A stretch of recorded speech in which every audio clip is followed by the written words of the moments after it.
All right, guys, here is my 20 gauge, 1 1/8 bismuth hand load for waterfowl.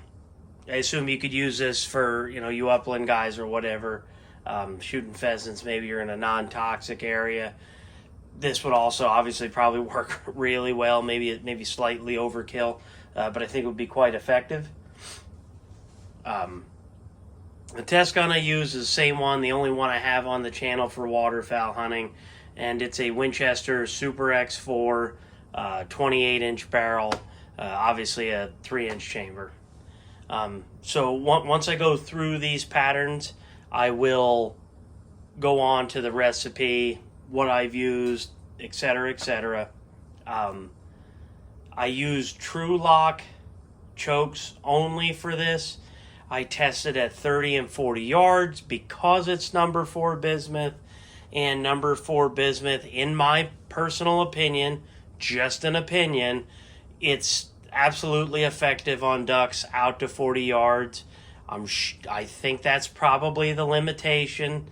Like I said, not that you couldn't down something, but I'd rather not cripple a bird and have to go, let alone go and chase after it.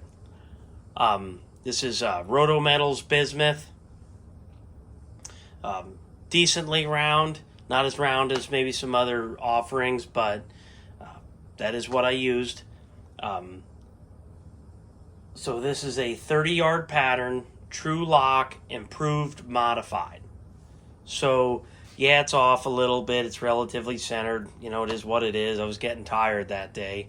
But let me show you this pattern a little bit more up close. That is roughly a 3-foot wide piece of paper. That is a nasty pattern. That is really tight.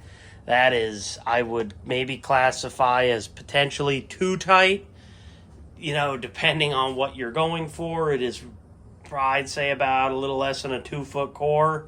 It's doable. It's pretty tight. But the benefit is stretching out to 40 yards would be really good. So I'll go on to that pattern next. Now, this is the improved modified at 40 yards. So yeah, it's a bit more open. It's probably about a 30-inch circle, but I'll tell you, I still think this is pretty darn good. If you're shooting at mallards, you're probably going to down that bird. Okay, this is definitely, like I said, it's probably going to be a 30-inch circle or so here. It's about a 3-foot wide piece of paper. So I think this is still pretty effective. But, if you're in that 20 to 40 yard range, this is probably right on the money. Maybe a little on the tight side. You might want to drop down to a modified choke, right? But then you're not going to be as good out to 40 yards. So it's kind of knowing, what are your average shots going to be. Somebody in my case, I'm going to stick with the improved modified probably on this one, because a lot of my shots are going to be in that 30, 35 yard range. 25 yards sometimes, probably 30 yards would be my average where I would use a 20 gauge personally. But I think this is a hell of a pattern for a 20 gauge sporting number 4 bismuth, which is about the equivalent of a number 2 steel. And number 2 steel is quite effective, I would say, 35, pushing 40 yards. So let me get a little bit closer.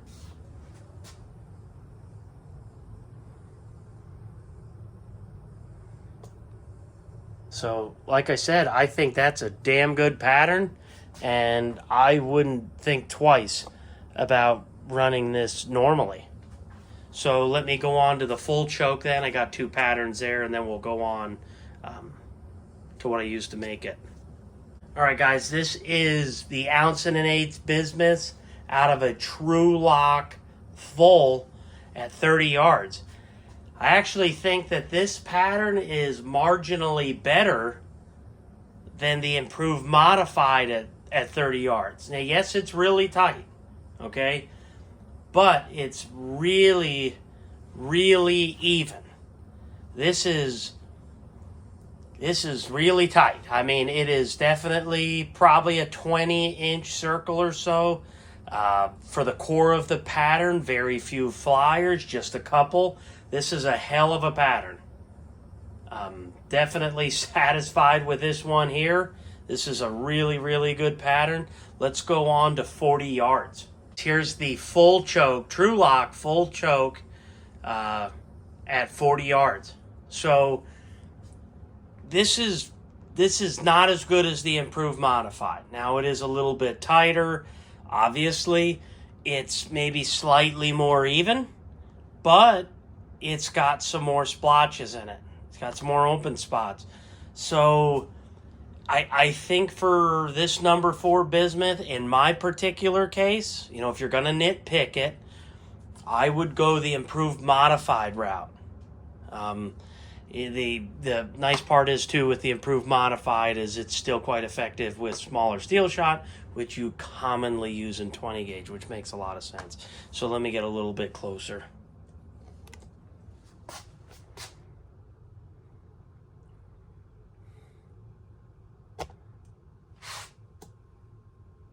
So like I said, still a good pattern. Definitely a solid pattern. Will get the job done. There's absolutely nothing wrong with it. I just think that the improved modified would probably be the route that I would go. Although I would not hesitate to run a full choke if that's what you prefer running, because it's maybe better, looks slightly better at that 25 to 35 range, which in my case it did. But the improved modified seems more versatile to me. But this is still a good choke option in my case. And I know a lot of guys really talk, oh, bismuth wants to be choked really hard. I've got a lot of patterns in 20, 12, 10 gauge, in my home loads to Boss bismuth loads that just aren't screaming, go really tight. And the only time I've run into going to a really tight choke is Boss bismuth in a 10 gauge. My 12 gauge, 20 gauge Boss loads, modified's awesome, and improved modified is probably perfect, but modified is perfectly fine. So this is a full-length WAD, so maybe that's why choking down isn't quite as important. But let's go on next to the recipe and the components I used, and we'll go from there. All right, guys, so I got a mess of stuff here on the table. I'm not a professional YouTuber, so I really missed something big in my last steel load, so I ended up having to edit it into the video. But in this one, what I wanted to call out here is that this load is going per the chronograph at 32.8 grains. You can see right here is 13, where my thumb is, 1356 for an average velocity. So what I'll start with is in the correct sequence, unlike my steel video. The hull of choice is the Cheddite 20 gauge 3-inch primed and skived. Comes with the CX2000 hot primer, which I always thought those were the 2300, but maybe I'm wrong. And you could tell by the copper looking color throughout. These aren't the most durable hulls, just keep that in mind. As I had said in my steel video, if you run an entire bag of 100 and you rescue all 100, I'd say after your third firing, you'll be lucky if 1/3 make it. But they do make good for the first 2 loadings for sure, and they're very good for obviously initial loadings. So the next thing that is obviously really important is Lil'Gun powder. As I said in the steel video, this is an available powder. It's a very affordable powder. It's a clean powder. This is a really, really good option. And I know that everybody's struggling finding components, but this one is awesome. It is so good in 20 gauge. You don't need anything else. And guess what? It's quite good in 12 gauge, 10 gauge, 410 gauge, straight wall metallic loading, whatever, 450 Bushmaster, 500 Smith & Wesson, you name it. It'll work in pretty much all of them, and it's damn good. I had actually found this at Chedite's in Lebanon for, I think it was like $32 for a pound. I mean, how the hell can you beat that? So that the recipe's calling for 32.8 grains of that Hodgdon Lil'Gun. You could probably go up a little bit if you'd really like. I'm not going to go up. I'm satisfied with that velocity. I do not need more velocity than that. It's number 4 bismuth. Remember, the point of using number 4 bismuth, that's all I got left after trying. But the whole point of using bismuth is it's comparable to lead, right? So that's the beauty of it. You don't need to crank it at 1500. I also want to call out, before I go on to the next stuff that's kind of crucial to this, is the CX2000.